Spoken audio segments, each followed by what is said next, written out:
without sounding too trite or too scammy or too salesy, I want to say a phrase, and that is, if you run a business, this episode is for you. I think that creating a customer persona, and that is identifying your target customer, is one of the most important things in running a retail business. And why is that? Well, why that is because through that lens, through that customer persona lens, it identifies every single decision that you should make in your business. Where should your business go? It depends on who your customer is. What products should you carry in your business? Who is your customer? Should they be expensive products? Should they be cheap products? Let's look at your customer. What should you market? What should you advertise? What platforms, what social media platforms should you be on? Who's your customer? What should you say in your social media posts? What kind of videos should you make? Should they be funny? Should they be serious? Let's look at your customer. Everything that you do in your business is dependent on who your customer is. This episode is a foundation. It's a 101 episode. It is one of the most basic things in business, but it is paramount to your success as a retailer. So I hope that you didn't see the title of this episode and think that it is too basic for you. I hope that you looked at the title of this episode and thought about how important this actually is, because I think that this is the foundation of a retail business. So without further ado, I hope that you enjoy this episode.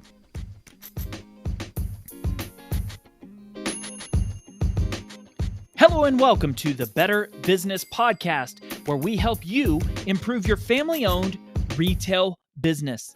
I'm with my co-host today, Chris Fox from Fox Strategy, the marketing genius. And my name is Steve Cook. I'm a third-generation business owner, and with the things I've learned and talk about on this show, I've taken my family's retail business to over $10 million in sales. Now let's get to the show. I believe that identifying your customer is paramount for any business. Of course, I would imagine that you would have a certain customer in mind even before you started a business. However, it's my understanding that the majority of people listening to this episode probably already have a business in the works. You already are running or owning or maybe perhaps working in a retail store. But the reason for carrying products, the amount that you charge a customer for products, the types of services that you offer, where your store is located, what employees you hire, everything about your business will revolve around this one thing, and that thing is the customer persona that you are selling to. So let's talk today a little bit about identifying a customer and identifying who your ideal customer is. And to do that, I think it's important for every business owner to create a customer persona. Chris, you are obviously an expert at this. You've had trainings and education around this idea. Talk to me about the importance of this in a retail business. Yeah, you've hit the nail on the head. I mean, every business should know who they're selling to as a customer persona. And I think that a lot of people, immediately have this perception of what a customer persona or a customer archetype is. And they think of the, age and budget category or, income category, location in the country. And that's all well and good, but there's a lot more psychological information that you can include in a customer persona profile as well.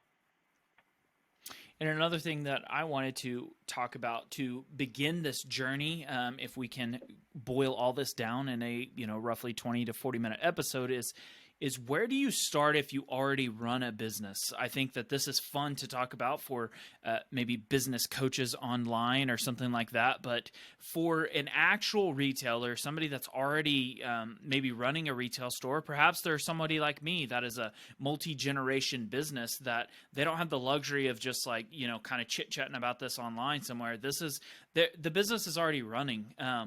Is where do you start if you already run a business? I think that if you start this journey, that you need to look at one thing first, and that is what your business looks like now and where you want it to be. And that is mostly revolved around the products and the services and things like that you offer.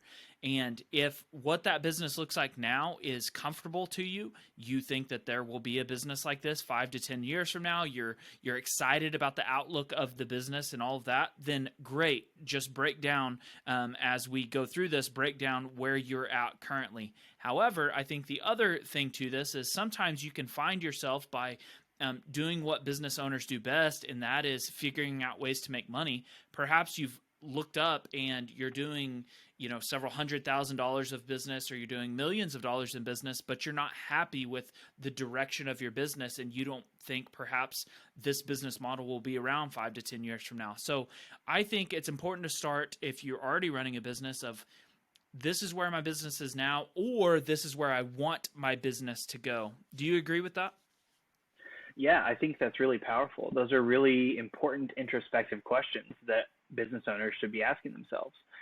Do I like what my business is doing right now? Do I like what I get up and do every day in my business? Or do I have a vision or picture for it to be different, to change somehow? And the only way that's going to change is when you make tiny steps toward that change. So if your business is already running and you're thinking about, wanting to shift it or just wanting to continue the success you already have, when you think about a customer persona, I like to always encourage my clients to picture in your mind the client or customer that you just love doing business with. Who is the person that every time, you see that they're calling, every time they walk into your store, you're excited to see them because it's going to be a good interaction. They're going to value what you offer, pay what you ask, and they love buying from you. Picture that customer in your mind, and then take a blank sheet of paper or a note on your computer or phone and start writing things that you know about that person. And just get as much down as you can about that person, because that individual represents what will likely be your ideal customer. And when you go to build a persona, you don't want to build a persona out of the people that give you a bunch of grief, the people that you don't want to pick up their phone calls, the people that you hate seeing walk in the door. You want to build a customer persona out of the people that you love working with. And also, I think it's important too that, I keep seeing, it seems like it's been coming up more recently, and I don't know if that's my, what do they call that? Your RAS, your reticular activating system, where you start thinking about something, then you start seeing it everywhere, but it seems like I keep seeing this more recently, is that people talk and think about their customers as their friends and as their people that they want to hang out with and stuff like that. And that is great. I think that most business owners would be succumb to that. However, if you think about the customer like you're just describing, that you love to do business with, you get excited when they come through the door, don't forget that this customer also has to pay the bills, that it can't just be your buddies unless you are wanting to create a club. Which customers also are you happy about seeing, and they spend a certain amount of money, or could be the future of your business, because those Absolutely. Are the customers that we're going to get more of. And so don't be one-sided either way. Also, don't say, hey, I love when this guy comes in because he drops a bunch of money. He's a jerk, but I love when he comes in. Sure. I wouldn't be too far the other way as well, and because then you'll be miserable, though you might be making a lot of money. So I would take both of those things into consideration when you think about this person. Yep, and I think that the point, the very important couple of words that I said there was customers you love doing business with. They don't have to be friendly. They don't have to be the people that you would go get coffee with. You need to love doing business with them. They make your job easy because they value what you offer and pay what you ask. Those are the people you should love doing business with. So, Chris, I want to maybe turn it over to you on this next part a little bit. Where do we start with a business that's already running? There is either that you are already kind of chasing down a path of you have an expertise in this area, you love doing business in this area, the customer that you love is already in this area, or perhaps you want to pivot a little bit and at this point the business owner understands where they want to take the direction of their business. Now, where do you start? You had alluded to it's not just male, female. It's not just an age demographic. You kind of have a different angle of this when you begin to do business with someone. You have this entire day that you typically will spend with someone trying to learn more about who their ideal customer is. Talk to me about kind of where you would start at this point. Yeah, great question. I think starting this kind of thought process, whether you're doing it individually as a business owner or you're doing it with your team as a business owner, the best first place to start with this is acknowledging that business exists to do one thing. All business exists to solve a problem for people. If I go to the grocery store and buy a gallon of milk, the problem that grocery store has solved for me is I don't have a cow to go into the backyard and milk on a Tuesday morning. Or I hate going to the backyard to milk a cow on a Tuesday morning. So I am able to go to a grocery store and buy a gallon of milk. That is the problem that it has solved. A lot of business owners sort of talk themselves out of this by saying, oh, well, nobody has a problem. I'm not solving a problem for people because I have a luxury service, or I have a boutique, or I have even grocery stores. We don't solve problems for people. You really need to get honest about what would happen if your industry, your line of business did not exist. What would people do? And for the most part, this is why I say all business exists to solve a problem for people. People willing to exchange money in exchange for services or products, they are looking to solve a problem. Most of the time, in our day and age, that problem is a trade-off of convenience over time or hard work. And that's what we find in things like a grocery store. Let's just take your example, Steve, your store, for example. You're a, equine performance feed store. So folks have horses. They need to feed those horses something. The problem that you solve for people is, great example, they have to go around to a dozen farms every year to shop for hay, or they could come to your location, get the same consistent quality hay they get year over year, and pay a price for it. That is a problem that you solve for people. If you did not exist, their lives would be significantly more inconvenient. And apply that same to feed, to supplements, to supply. They would be running lots of errands. They would be going to multiple stores. And so we looked at that and built that into your messaging, into the very people who you're trying to serve, your customer persona. So if businesses start by getting really honest about the problem they solve for people, write that down. And then the second question is, now we ask, who has this problem? And suddenly we are faced with a lot of our ideal clients. Who has this problem that we solve? And admittedly, for like a grocery store, a gallon of milk, everybody has this problem. So you have to dig a little deeper, ask a couple of different perspective questions. For example, Whole Foods is very different from a Walmart neighborhood market in terms of customer persona.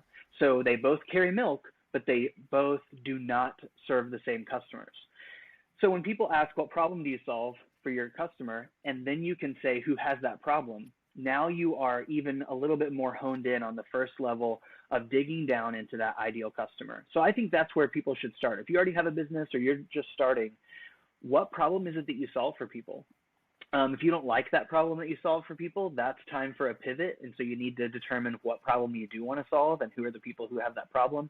But I think that's your main question. What problem we solve for people, and then the very all-important question immediately following that, who has that problem? That's where we start to look for our customer persona.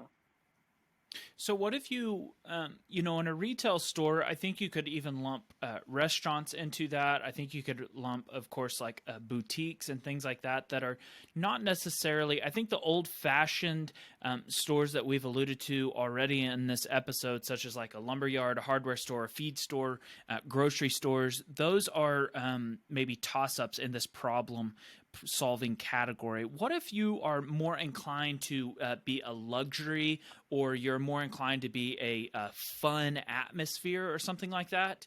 Yep. Would you still call that? Of course, you could still identify those things as problems, but walk somebody through that as well. Yeah. What problem are you solving if you sell clothing? Of course, it's like, well, you don't have to sell your own clothes, but I mean, I don't feel like that's specific enough for maybe some of these other industries. What would you Sure. say to somebody that's doing more of like a luxury, date nights or fun or something like that?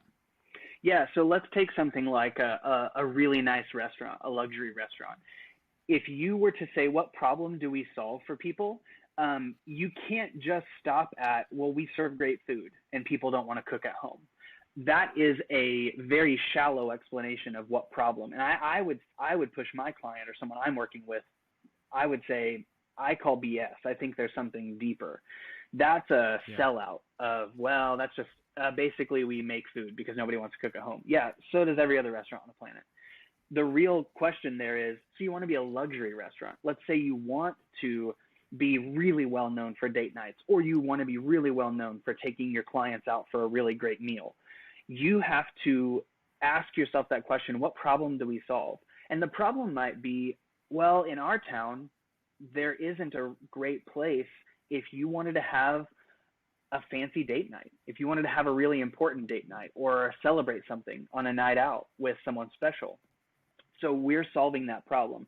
And the problem might be you don't have to go to next city over to have a celebrate a special occasion with someone you love. Well, we do that here for you. So then you ask, who has that problem? And then you can say, oh, okay, well, who would celebrate something special with someone important to them and they wouldn't want to go to the next city over? Well, now we're going to look for couples. And we start asking a little bit more of that socioeconomic question. Couples who, have children but make a certain amount of money. They go for a certain number of date nights. That might be one persona right there. So write that down. Call it, Joe and Jane. That's our date night persona. And then you say, well, we have some, salespeople. We have some great industry in our town. And they often like to entertain clients. We're seeing that they have to go out of town to do that. So who has that problem? Well, they are salespeople for one of our town's industrial, companies or commercial companies, and they're often spending this much, but they need to be able to eat with 4 to 8 people, and that helps you identify your second persona. And then inside of that, you can already hear things coming out about, well, what kind of tables do we need? What kind of menu should we have? You are letting your customer persona really drive a lot of those decisions. And let me be very clear. This is not easy, simple work. It is a heavy lift that you do up front so that everything after it is better. I think a lot of people hear us talk about this and they're like, oh, cool. So they sit down and they start to make a couple of notes and they're like, wow, this is really hard. And so they stop. And I'm here to tell you, this is the hard work. This is the work you have to push through and dig into for it to actually be beneficial to you. Let's flip the coin real quick. Steve, you mentioned fun, right? You want to be known for a fun night out. Let's say that you're a restaurant or one of those entertainment businesses that have like bowling and laser tag and all this stuff. Well, you're a family fun, place. Well, what problem do you solve for people? We solve the problem of we need something to do, and so everybody in our town comes to us. No, that's already you weakening down or watering down your customer persona. You don't serve everyone. I'll give you a good example. In our town, we have an entertainment joint just like this that's kind of being known as the fun place to go for families. We have around, I would say, 80 to 90,000 people, probably more like 120,000 people on the 2 towns that sit right outside of that entertainment area. I'm telling you right now, if all the families showed up on a Friday night, that place would shut down. We wouldn't all be able to fit in. So you can't serve everyone. Don't sell yourself short and start this customer persona exercise by saying, oh, we serve everyone. No, you don't. You cannot physically do it. That I don't know of any business, even Walmart, right? Why do you ask? There's a Walmart every 2 miles in certain cities because they know they can't serve everyone with one location. So if you're a small retail business and you're asking yourself, I want to be the fun night out for families, what problem do we solve? Well, the problem might be that you have to take your kids, 60 miles to have a good time. The problem might be it costs so much to go to many of these family attractions in our area. Any of those things that you ask, they're going to be the things that start your customer persona question and the journey to make one. And that could go a lot of different ways. But you might want to be the competitor on cost. You might want to be the competitor on geography. You might want to be the competitor on just the best fun. No matter how much it costs, people are traveling 60 miles to come to you, but you are just competing at the highest level because you have the most fun stuff. All of those questions, what problem do you solve for people? That's what it leads you to. So maybe you're not serving the families that need it cheaply. Maybe you're not serving the families that need it close. Maybe you're serving the people that are willing to travel and spend some money. I think about like Great Wolf Lodge. We have one about 3 hours, 2.5 hours from us. They pull from a multi-state area and it costs a lot to take kids to Great Wolf Lodge, but they're not competing on price or geography. They're competing on the amount of fun, right? And the problem they solve for people is we want to do something big. We want to do something wow. It doesn't matter how far we have to travel. It doesn't matter how much we spend. So that's an example of the problem they solve is not about cheap family fun. The problem they solve is, wow, big family fun, and it's going to cost that much, and it's going to be an investment of time. Does all that make sense? I hope that wasn't me rambling too much.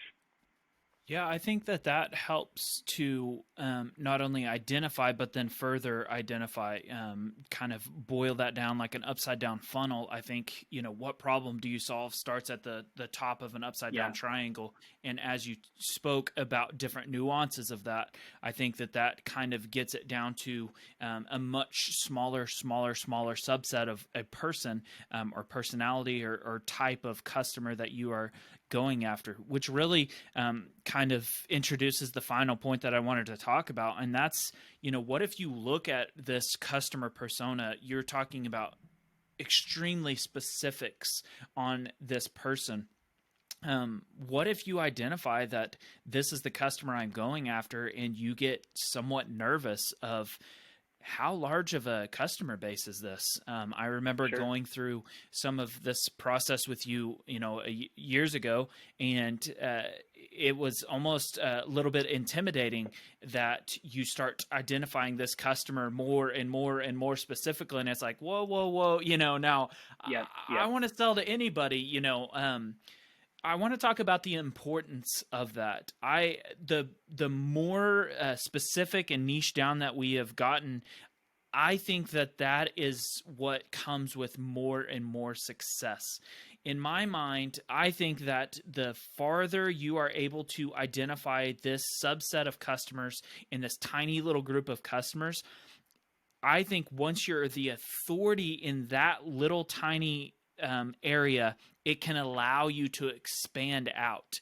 I was listening to a podcast recently talking. It was a podcast growth podcast. So not to abuse the word podcast there, but it was a podcast growth podcast, and he was talking about how your podcast description should be so specific that somebody listens or reads that description and they cannot help but click on that podcast. And so somebody that's listening to this might have clicked on it because of that reason. But my podcast description says something like family-owned retail business owners or something. I can't remember the specifics of it, but family-owned retail business. Well, if you are a family-owned retail business and you see that, you're like, what in the world? I have to see what this is about, right? It would be like saying for marketing professionals living in Moore, Oklahoma, you would have no choice but to click on it and say,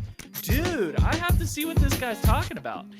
This podcast is for me. And I think that that's the way your business should be ran. When you see marketing, pieces of marketing on some sort of social media platform or anywhere in the world, and it says to the commercial horse farm owner, we are serving you with convenience or whatever it might be, great hay, great feed, whatever it might be, that you're like, man, I own a commercial horse farm in Oklahoma and I'm only 20 miles from this place. We are drilling down to a very, very specific person that I don't even know if, me and you have talked about this. I don't know if there's 200 customers of who, we describe in our customer persona around the area that we serve, but it is in those customers, we are known. I would almost guarantee it now that we are trying to do that. And so now, once you identify those people and you become the authority in that little world, you can do one of two things, or I guess one of three things. You can stay the same, stay the same size, stay the same, whatever. You could also expand your locations. We're talking to retailers, so you could also expand your locations to go to a wider geography, or you can now open up a little bit broader. Walmart is, infamous for doing this. They are famous for doing this, I guess. They served the five and dime store. It was just kind of a small general store. Then they added groceries. Then they added clothing. So I think that you can do three things. You can be happy with your success and stay the same. Add geography or add different products and expand into different areas. What are your thoughts about all that? Yeah, you're exactly right. Here's why most business owners are terrified of niching. They feel like they're saying, no, I won't work with you. But what you need to understand is that a niche or a customer persona in your marketing is simply attracting one kind of customer. When you get really well known in that segment of your customer, that fame, that loyalty that those people have naturally spreads out to everyone else. So you're not saying my niche is this customer and I simply will not sell to anyone else. No, you're saying my niche is this customer, so I'm going to relentlessly market to that customer and serve them well so that everyone else knows my reputation among those people and then naturally gravitates toward me to do business with me. So the niche is not about selling. The niche is about marketing. Yeah, I think I would say I think the largest problem that people have with this is if they are a restaurant, they say, we sell to anyone who's eating out in this area. Or like you had mentioned at the very beginning, we cook food for people who don't want to make food at home or whatever. I think the largest issue with most people creating their customer persona is that they are not specific enough to a terrifyingly specific audience. What do you think is, you've done this way more than I have with other businesses or business owners. What do you think is the largest problem that people have with this practice? Right. The largest problem that business owners have with niching or building a customer persona is that they don't get specific enough. And it's scary, right? You mentioned the word terrifying. It's scary to focus on a specific group of people. But again, I want to remind people that marketing to a specific group of people means that your money and energy spent marketing does more. It attracts more people. It clearly, is built for a specific person. So it helps them key in and click with you faster. And then when you do business with them and they love it, they become a raving fan and they start recommending you to other people. So really the niche is a very front end effort of your marketing funnel or your marketing plan for your business that's going to have long-term ramifications as people become really loyal fans of yours and start talking about your business to other people and recommending that they go to. Those people may not have been in your initial customer persona, but you're famous among your people, and now they are raving loyal fans and they can't stop talking about you. Yeah, I think this practice is paramount to a lot of other facets of everyone's business. This is the most important thing in your marketing. It is one of the most important things in your product selection and the products that you carry in your stores. Yeah. It is extremely important with the kind, the type, the amount of dollars that you pay to your employees. You will not have a certain employee if this is your customer persona. You will not have you will have to pay some employees more if this is your customer persona. You will be way cheaper in the amount that you pay your employees if this is your customer persona. What services you offer, where your store is located. A lot of these things would be obviously extremely important before you set up a business. But I think if you want to pivot your business or you want to get more specific in your business, that this can really help you explode your sales. It is so important in marketing, your product selection, the way you price your products. I think it is just so important in so many different areas. So this is kind of a foundation of business, kind of a 101 podcast. What about in closing comments? Anything that we missed? I would say, yeah, thanks for asking. I always tell people this, and I can't believe I haven't mentioned it yet. Write this stuff down. That's my final tip. The importance and the power of a customer persona is played out over time.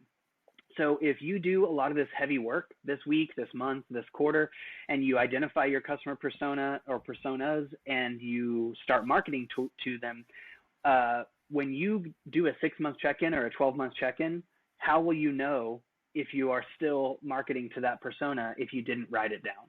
So I always tell people, write it down, look at it in 6 months, and ask yourself, the marketing that we're doing, the sales that we're doing, the products we're carrying, the merchandising, is it all still speaking to this person? And in 12 months, ask yourself the same thing. What you'll find is when you hit the 5-year mark and you've now looked at that, 10 times and asked yourself, is this still the person we're selling to? You're going to look around and your business is going to be full of customers that are exactly your persona because you've relentlessly stuck to that individual, that kind of person, marketed to them, sold for them, bought products for them, expanded for them, and you've let them drive your business. And as I say, if you did the heavy work up front and you loaded that customer persona with the kind of people that you love doing business with and they love doing business with you, 5 years, your business will be vibrant, it will be flourishing, it will be the thing that gives you a lot of joy and is easy for you to do because you've committed to that persona. And then you've written it down and never deviated from it, and without intention, right? I'm not saying don't ever change, but you constantly had that as a check mark every 6 months or so. This was me, Steve Cook, and Chris Fox. They call him the wise old owl in marketing, or at least I do. Yeah. Hey, slash me. I'm the only one, I think. But I surely think that somebody took something of value away from this episode. I hope that you did, and I hope that this helped you improve your family-owned retail business. Thank you for sticking around, and let us know if you have any questions. We always put our description in the description of each podcast. We put how you can get a hold of us, our social media handles. Chris has a website link in the description. If you have any questions about this, he would be happy to expand on this topic. Thank you for listening to this episode.